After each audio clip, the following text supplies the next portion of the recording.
Welcome back.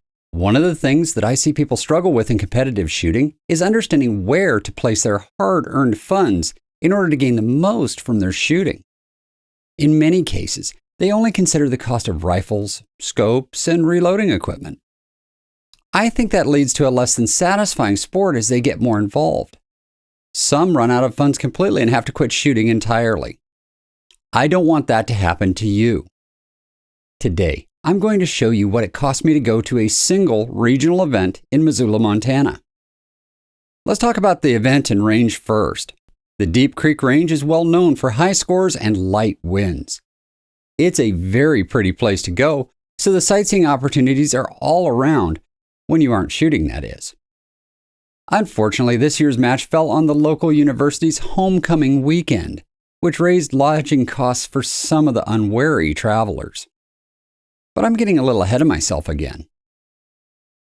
I scheduled my hotel room for this event about 2 months in advance, while driving home from the national championships, and got the room for half of what it would have cost otherwise. Let's start from the beginning, shall we? The entry fees are reasonable at $80 for the 2-day individual matches. Those matches were a total of 120 rounds for record.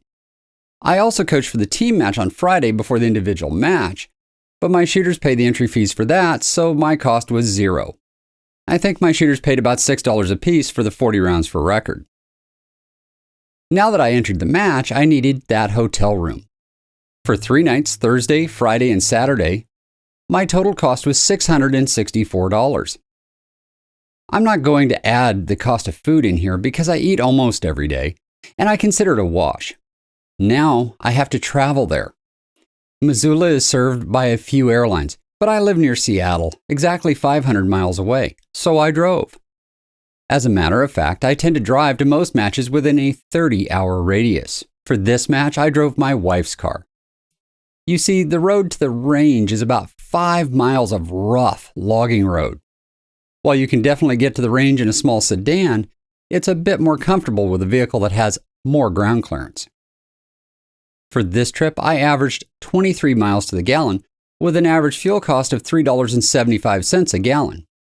Now, fuel might be cheaper around you, but my home state of Washington is quite fond of taxing fuel. In all, I put 1,200 miles on the car. Let's just round the cost to $195 for fuel without considering the cost of vehicle maintenance. Now we have to consider consumables, things like barrel life and ammunition components. I fired 165 rounds between sighters and competition. Bullets, when you can find them, are costing about $60 per 100 by the time you get them shipped to you. So each bullet is 60 cents. Primers, even if you have them already in stock, will have to be replaced at some point, and I recently found some for $100 per 1,000 shipped to me, or 10 cents a piece.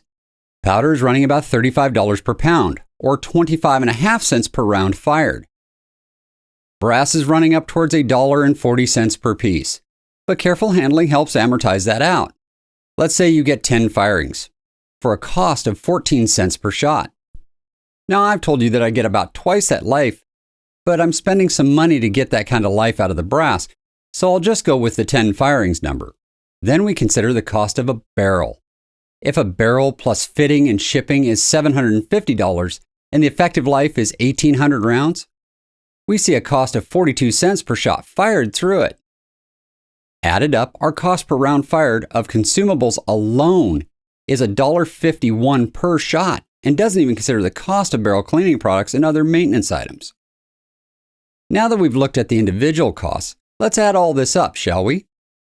Entry fees of $80 plus housing of $664 and fuel of $195 to get there and back is a total of $939 before we even fired the first shot. Add to that $249 for the ammunition and barrel life consumed, and we get a total of $1,188 expended, which is just shy of $10 for every round fired for score. This is a big match. We had 60 shooters on the line and many top contenders from nationwide at the match. The winds were so light that I never had to hold outside of the 10 ring all weekend. The scores were amazingly high, with 2 shooters scoring 219x scores at 1,000 yards early Saturday morning. And there was a small prize table for door prizes, thanks to the manufacturers that donated the prizes. Several shooters went home with certificates for a free box of bullets, brass cases, or pound of powder. Dan Bramley was kind enough to bring some of his products along to give away also. The point of the video is this. If you want to shoot at national level matches in the United States, you are likely going to have to travel. The cost of travel should be an annual budget item. Knowing the cost of going to a big match may help in planning your shooting schedule. Having a plan will help you get the most out of your shooting and set realistic priorities.